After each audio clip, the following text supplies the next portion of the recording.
In the last round of the console wars, we put the controllers head to head, and the Xbox 360 controller came out on top by a slight edge. While both controllers were deemed excellent, the 360 controller proved to be a better fit in the hand, and the overall design was superior compared to the DualShock 3. After the first round, the Xbox 360 leads by a single point, and in the next 5 rounds we'll be taking a close look at the hardware. Everything from design, input and outputs, to central processing units and GPUs. It's all going to be covered in depth, so get ready for 12 rounds of heavyweight game console action. It's LP from Techno Buffalo, and welcome to the Console War Showdown.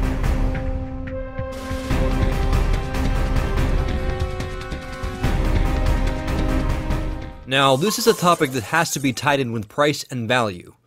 I bought the PlayStation 3 on the European launch date back in the spring of 2006. Man, was I excited. But man oh man, did I die just a little inside when 650 euros left my wallet. That's about 900 US dollars.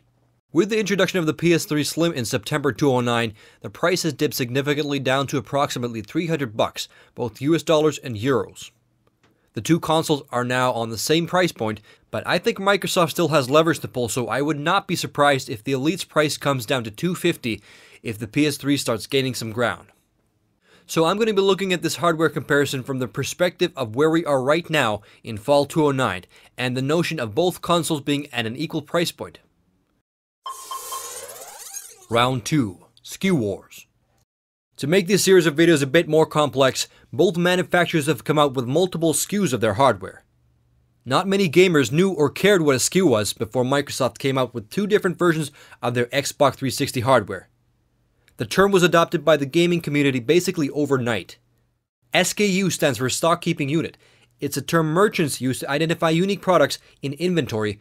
Obviously, in this case, it refers to unique system configurations. The multiple SKU strategy has brought with it more choices. It's not only a matter of which console to buy, a consumer must now choose between the different variations of the same console.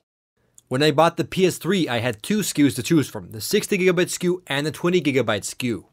The 20GB SKU was 100 euros cheaper, but it lacked backwards compatibility, flashcard readers, and Wi-Fi. Since the launch of the PS3, there's been 7 different SKUs on the market, some with PS2 backwards compatibility and some lacking. 2 of the SKUs have had flash memory card readers, and the rest have not. Suffice it to say that it's all a bit confusing for the average consumer. But there are benefits to multiple SKUs. During the PlayStation 3 SKU cycle, the size of the processors have been shrunk down from the original 90 nanometers to first 60 nanometers, and now with the Slim to 45 nanometers. The point of shrinking down the size of the CPUs and GPUs is fairly simple. Smaller size equates to less power consumption and heat dissipation, and it's also cheaper to manufacture. So if you're like me and you've gone and bought the original 60GB PS3 back in the day with considerable expense, it will be consuming 1/3 more power and running considerably hotter and noisier than the newer and cheaper SKUs. The Xbox 360 has also had several SKUs over the past years. When I bought the Xbox 360, there were 4 different SKUs on the market, 5 if you include the butt-ugly Halo SKU.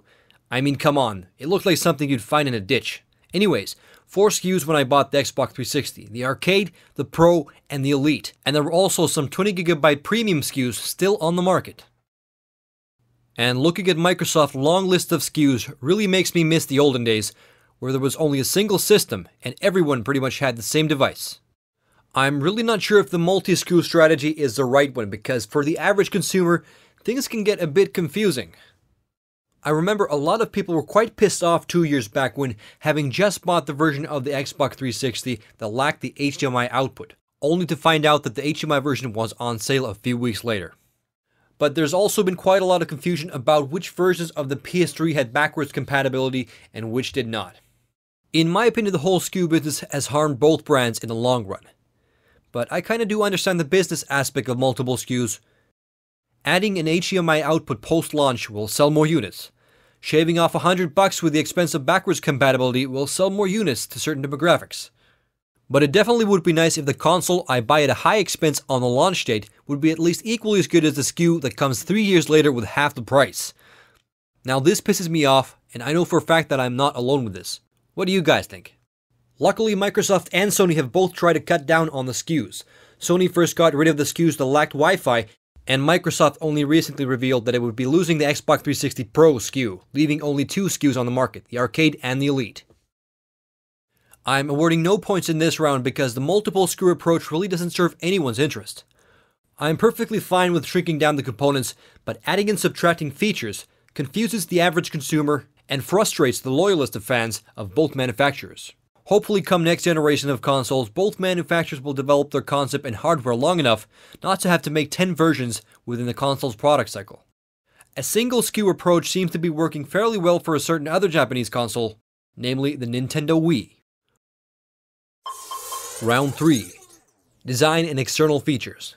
The design of game consoles have always been interesting to say at least. No game console is alike, and the Xbox 360 and PS3 are very different looking devices. The original PlayStation 3 is a bit bulkier than the Xbox 360, but obviously the Slim has turned the tables, and the Slim is about the third smaller than its big brother and significantly smaller than the Xbox 360. I'm pretty sure Microsoft isn't planning on an Xbox 360 Slim, but if you're watching this in 2010 with an Xbox 360 Slim in your living room, I take my previous statement back. The PS3 is an expensive looking device, it has sleek curves, and a lot of thought has been put into its unique style. Some may say that it looks like a UFO and some say that it resembles a sandwich grill, but I think the PS3 looks sleek from almost any angle. The Xbox 360 has a sweet and simple design, very minimalistic but classy in its own way. The front of the Xbox 360 has a very distinct look about it, and it has some customizability to it as well. You can buy custom faceplates to suit your personality. A bit of a novelty feature, but it definitely appeals to a certain crowd.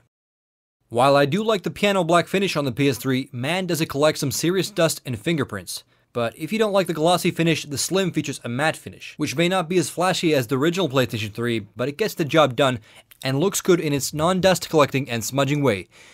I've said it before that chroming is definitely better suited for rims of cars than entertainment devices, but the chroming on the PS3 looks okay. Although take note that the chroming is gone from the cheaper SKUs, including the PS3 Slim. The Xbox 360 has a very uncool feature, which is the huge power supply that can be tricky to hide depending on the placement of your device. I mean, this thing basically looks like a game console in its own accord. Both consoles have a very cool and distinct look about them, and I really can't decide which I prefer more. You know, some days I prefer coffee, and other days I prefer cocoa. That's just the way it goes, but let's check out the external inputs and outputs, which are also connected to the design. The inputs and outputs on both devices have changed between all the different SKUs, so it's impossible to make an entirely accurate comparison between the two systems. But what we have here side by side are the most common models in use today, and most essential features are the same. Beside the disc tray we find a couple of memory unit slots, and underneath them we find a wireless sync button. When I first got the Xbox, I was wondering where the USB ports were, but they're actually down here under the hatch. And the USB ports are a bit tricky to get to because they're quite deep inside there. And having a USB cable attached to the 360 really breaks the clean lines of the device. The 360 features a mechanical button for the DVD tray, which pops up with good haste when you press the button. The tray seems to work nicely even though the Xbox is placed vertically. But the most prominent feature on the front of the Xbox 360 is the power button, which has acquired some notoriety in its own accord, in a slightly negative way over the past few years. It's also a subject that I'll be covering in upcoming rounds. On the front of the PS3 we have 4 USB ports. Well, if you have the newer models, you'll only get 2. But I really haven't used more than 2 USB devices simultaneously, so 2 is probably enough. Under the lid here we have memory card readers for several types of memory cards. It's also a feature that I do not use too often, but it's a decent feature to have if you, for example, store your pictures on the PS3. Unfortunately, this is also a feature excluded from the newer models, including the Slim. Under the optical drive we find 2 touch-sensitive buttons, one for the optical drive itself and one for the power. While the touch-sensitive buttons may be cool, I have a feeling that they've added to the high price tag of the platform. But the Slim has excluded the touch-sensitive buttons and replaced them with simpler and probably cheaper mechanical buttons. On the back of the PS3 we find several inputs and outputs. And starting from the right we find the power cord input, which connects to the internal power supply. There's also a main power button if you don't want to keep your device on standby for some reason. Next we find the analog output, if you're for example using a SCART or component cables, and we also have an optical output for connecting with your amplifier. Here we find the LAN connection, and here we find the HDMI out. The PS3 supports the 1.3 HDMI profile, which has double the bandwidth of earlier HDMI standards. It adds deep color support and includes support for the new HDMI audio standards Dolby Digital Plus and DTS True HD. Of course, most people don't have the higher end amplifiers and TVs to support these formats, but it's good to be future-proof. More about this stuff in the upcoming round that will be covering media playback. Alrighty, on the back of the 360 we find a power cable input that connects to the massive power supply I showed you earlier. And here we find a USB port, which is a nice feature to have on the back because you may have some devices that you want kept out of sight. And we also find your standard local area network port. While the first SKUs of the Xbox 360 did not have an HDMI output, all of the current models do. The HDMI on the Xbox 360 only support HDMI profile 1.2. There is no optical audio output on the Xbox 360, but there is an optical audio output from the analog cable that's included with the device, which is fine. But a very annoying thing with the Xbox 360 is that you cannot connect the analog cable and the HDMI cable at the same time, which means that if you connect the device with an HDMI cable to your display, you won't be able to connect the optical cable to your amplifier. This sucks quite a bit. Alrighty, the next two features were a bit tricky to categorize, as they're external for the Xbox 360 and internal for the PS3. The hard drive on the Xbox 360 lies on top of the console. It's very easy to remove and replace, so if you have one of the older Xbox 360 SKUs, you can upgrade to, for example, a 120GB hard drive. The only thing holding you back from upgrading will be the $150 price tag. You can also swap out the PS3's hard drive, but you'll need a screwdriver to do it. Luckily, the process is very simple, and you can swap out the PS3's hard drive for any 2.5-inch serial ATA disc. So if you store a lot of games and media content on your hard drive, you can get a 320GB hard drive for under $100. And you can actually speed up your PS3 loading times a bit by installing a 7200 RPM hard drive.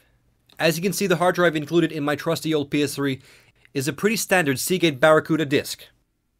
Alrighty, the next feature is internal for the PS3, but is an external add-on for the Xbox 360. Put simply, the PS3 has built-in Wi-Fi, and the Xbox 360 does not.